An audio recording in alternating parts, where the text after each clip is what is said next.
Hey, it's James back in the Plant Food Kitchen, and this morning I was making that video on the yin-yang smoothie that involved some tropical flavors and some green flavors and brought them together in a wonderful dance and a smoothie.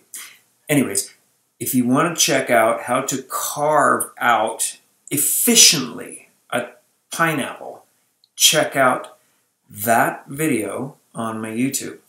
So if you haven't subscribed already, you can do that and you'll find it under smoothies. So in that video, I trimmed down an entire pineapple, took the skin off, then used the seed layer in my smoothie and saved the best of the pineapple for making one of my favorite treats. I love testing and working with dehydrators. I've been doing it for about 10 years now. And one of my favorite serendipitous mistakes I came upon when I was just using up material that was going to get too ripe was slicing up a pineapple and thinking, I wonder if these will make chips. And the result is incredible. They're crunchy. They are like a potato chip in their texture, and they're kind of sweet and sour at the same time. I'm absolutely enthralled with them. So I want to show you that. It's really quick and easy. Okay, but before we do that, I'm going to go on to a few more little tips and tricks about pineapples. This was the top that I took off on the pineapple. Sorry, I always have to just stick these tips and tricks in on every demo that I give. If you peel down the little leaves that are at the core of the pineapple here, you're going to see these little roots here in the pineapple that are kind of starting to grow out. And if you do that, you can actually take these and place them into a bowl of water, and those little spots on there will start to root. Now this one isn't in the best shape, but when I see one that's really beautiful and green, if it hasn't been damaged in shipping or whatever, I'll peel them down and stick them in some water and they'll root. And then you have a beautiful pineapple plant. So this is one that I planted a few months ago. And you can see they turn into a beautiful house plant. And this will eventually grow a pineapple on it. You know, I'll have to be patient. And then even I saw these dwarf pineapples, these strange little mini pineapples at a health food store, and bought some of those. And of course, I had to save the tops off of them. So these are these little baby pineapple plants. It actually split off into numerous little offshoots after I had planted it. So, you know, if I can replant or find a way to take seeds and get them going, I will do it. I will be planting this afternoon these Meyer lemon seeds that I got from a friend's tree into soil. You can see the roots are coming out on them. I've sprouted them in the drawer in the dark for a few days, or not a few days, actually about 2 weeks. And now they're ready to go into the soil and become little Meyer lemon trees. And lemon leaves and lime leaves are really a great way to flavor stocks, and actually can be used in culinary applications. So, all right, I've had my spiel about pineapples on the side there. So now we have these cheeks. These were either side of the pineapple that I had cut up earlier. I took the core out of the middle because I put that in the smoothie. It has a lot of great enzymes for our gut in it. Okay, and then these were the two spears that came off either side. So this was the pineapple. And so this is what was left. And what I do is very simple. I just turn these cheeks on their side, take a chef knife, and the first little one is just a triangle kind of cut. So I put that aside for tomorrow's smoothie. Put a little bit of it just to get this kind of squared up here. And then I'm going to take my knife and just run it through here really easily and just turn this into planks. Boom, like so. Okay, and then I just take a dehydrator sheet from my dehydrator over here,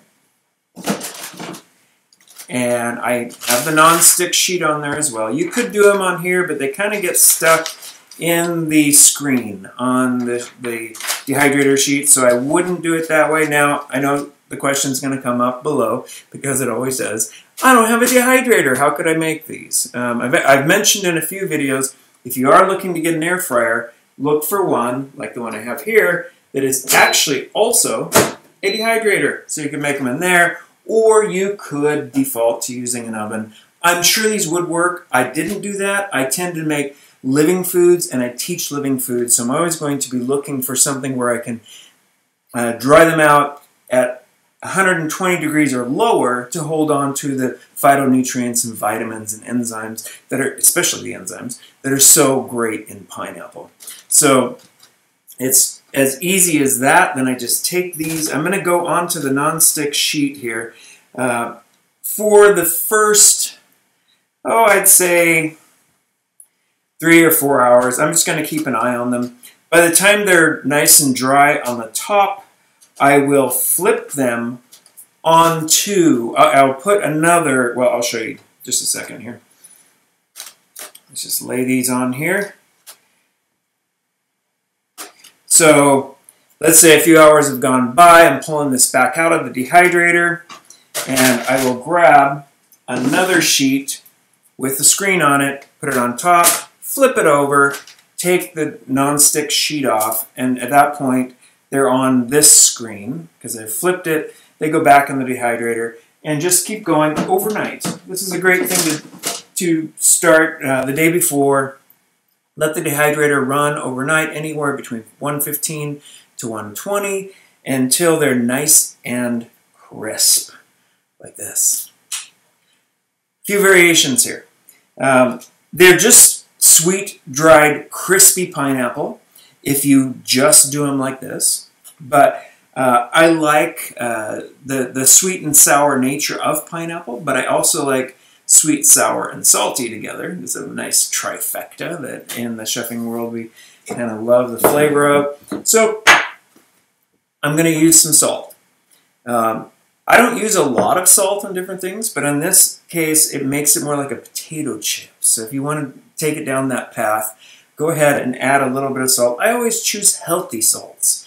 This is Redmond Real Salt from Utah, full of minerals, not your commercial salt that you're going to buy in the store that has anti-caking ingredients and has been bleached and is actually just high sodium, period, without any of the beneficial minerals that are in natural salts. This is from an ancient seabed in Utah.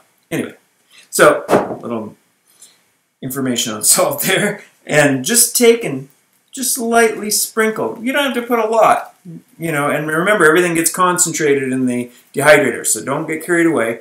Just lightly sprinkle them with some salt. And now you've turned them into more of a potato chip, kind of, on the savory side. These are incredible with salsa. Especially like a mango salsa. Are you kidding me? With pineapple chips? Boom! We're taking it over the edge. So, and another great variation, all about the variations here and things that I've tried that can be really great. I'm a real fan of Vindaloo curry. See if I can get this to show here. The light is blowing it out. This is Savory Spice Shop, and they are in many different cities. You can order from them online. I love their Vindaloo powder. I use it on a lot of different things, and what I'm going to do here is put it into the fine mesh sieve that I have here. You could just sprinkle it on, but it's going to be a little bit more sporadically in big chunks on them. And so if you just take it and place it into a small metal sieve, it just makes it a lot easier to spread it evenly and lightly across your pineapple chips here. And there's something about pineapple with vindaloo curry, yum, that, believe me you, does the dance. And these are delicious. So this is another variation that you can do before you put them into the dehydrator. So there you have it, pineapple chips, one of my all-time favorites. I know this is just a really quick, short video, but I love these kind of little serendipitous things you run across when you're playing with these incredible plant food kitchen tools like you will be learning if you work with me. And as I've mentioned before, if you didn't have a dehydrator, you start looking at all the different things I come up with, you're probably going to want to invest in one. I love the Excalibur. There's other ones out there. But they're a great tool because they retain a lot of the vitamins, phytonutrients, and enzymes that we completely lose when we go to the oven and are cooking things at, the lowest this is going to go to is 160 degrees. And all of these things are lost at anything above 120 for sure, and down to like 118 degrees even with the more sensitive enzymes. So that's the reason I use the dehydrator. It's not like I never use the oven for anything, but for all of these things that I'm trying to make that have optimized health value, I'm going to be using the dehydrator. So pineapple chips. I know you're going to love these, and they're really quick and easy. Once your pineapple chips are finished from the dehydrator, you're going to want to find a way to store them. So when you bring them out of the dehydrator, make sure that you set them down and let them cool off first. Don't just take them out while they're at 115 degrees and start putting them into a jar or a covered container of whatever kind you're going to put them into. You want them in something airtight if you want them to stay crispy and have that nice snap like I showed you. So, but before you go in there, let them cool down. You put them in while they're still hot, and they're going to steam in there and be soft. And you'll open it up the next time to go eat them and say, where'd the crisp go? So make sure that you let them cool off a little bit before you put them in there. I'm using mason jars here, and I like just having a good sealable lid. These are just those, I don't use the metal lids as much. If I was to be canning, I would use those. Those are more for sealing stuff. I don't like the way they rust, so I tend to go for other BPA-free nice options that will seal tight. And so I made these probably about 3 months ago, and they are perfectly crisp and wonderful still. So just get them into a mason jar to store them for sure.